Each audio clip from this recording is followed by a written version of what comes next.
வணக்கம் ஃப்ரெண்ட்ஸ், நீங்கள் பார்த்துட்டு இருக்கிறது வணக்கம் கிரிக்கெட் சேனல். இப்போ நம்ம என்ன வீடியோ பார்க்க போகிறோம் அப்படின்னா, இப்போது ஆஸ்திரேலியா கூட டெல்லியில் நடக்கிற 5வது மற்றும் இறுதி ஒரு நாள் கிரிக்கெட் போட்டியில் ஃபர்ஸ்ட் ஹாஃபில் அதிரடியாக விளையாண்ட ஆஸ்திரேலியா செகண்ட் ஹாஃபில் நம்ம இந்திய வீரர்கள் வச்சு செஞ்சிட்டாங்க அப்படிங்கிற மாதிரியே சொல்லலாம். மேலும் இதில் குறிப்பாக ஆட்டத்தோட இக்கட்டான நேரத்தில் 2 விக்கெட்டுகள் வீழ்றதுக்கு நம்ம விராட் கோலியும் பார்த்தீங்கன்னா அவர் உறுதுணையாக இருந்திருக்காரு.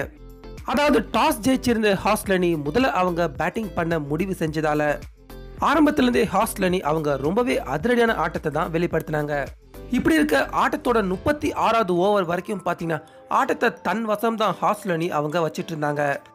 இப்படி இருக்க நீண்ட நேரமாக ஆஸ்திரேலியா பக்கம் செஞ்சுரி அடிச்சும் அவுட் ஆகாமல் இருந்த கவாஜா அவர் அடிச்சிருந்த ஒரு பந்தை ரொம்பவே அற்புதமாக விராட் கோலி அவர்கள் கேட்ச் பிடிச்சிருந்தாரு.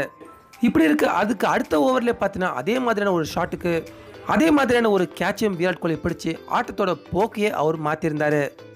இப்படி இருக்க அப்ப இருந்தே ஆஸ்திரேலியா அணிக்கு கெட்ட நேரம் பிடிச்சதோ என்னமோ தெரியல, அவங்களுக்கு எந்த ஒரு பேட்ஸ்மேனுமே நிலைச்சு நின்று அணியோட ஸ்கோரை உயர்த்தவே இல்லை அப்படின்னு தான் சொல்லணும்.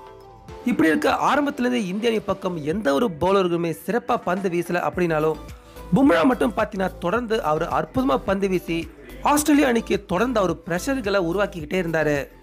அதே போல ரிஷப் பண்ட் அவரோட கீப்பிங்கும் இந்த ஆட்டத்துல என்ன லட்சணத்துல இருக்க போதோ அப்படின்னு பயந்து எல்லாருக்குமே ஆறுதல் தரும் விதமா ரிஷப் பண்ட் 2 கேட்சுகளையும் ஒரு ரன் அவுட்டையும் இந்த ஆட்டத்துல அவர் செஞ்சிருக்காரு. ஸோ இதன் காரணமா இப்போ ஆஸ்திரேலியா ஆட்ட நேரம் முடிவில் அவங்க 50 ஓவர்களுக்கு 272 ரன்கள் எடுத்து 9 விக்கெட்டுகளை இழந்திருக்காங்க. ஸோ அதனால இப்போ நம்ம இந்திய அணி 273 ரன்கள் எடுத்தா வெற்றி அப்படிங்கிற இலக்கை நோக்கி இப்போ சேஸ் பண்ண போறாங்க. இது உண்மையிலே பார்த்தீங்கன்னா ஒரு மிகப்பெரிய டார்கெட் இல்லை அப்படின்னாலும் நம்ம பிளேயர்கள் இந்த டார்கெட்டை கவனிச்சு சுதாரிச்சு விளையாடலைன்னா நிச்சயமா நம்ம இந்திய அணி வெற்றி பெறது ஒரு சந்தேகமான விஷயம்தான்.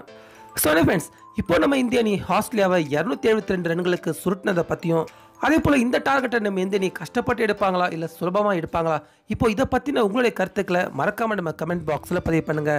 மேலும் இந்த வீடியோ பிடிச்சிருந்தா லைக் பண்ணுங்க, ஷேர் பண்ணுங்க. தொடர்ந்து இது போன்ற பல கிரிக்கெட் செய்திகளுக்கு மறக்காம வணக்கம் கிரிக்கெட் சேனலுக்கும் சப்ஸ்கிரைப் பண்ணுங்க. மீண்டும் அடுத்த வீடியோவில் சந்திக்கலாம்.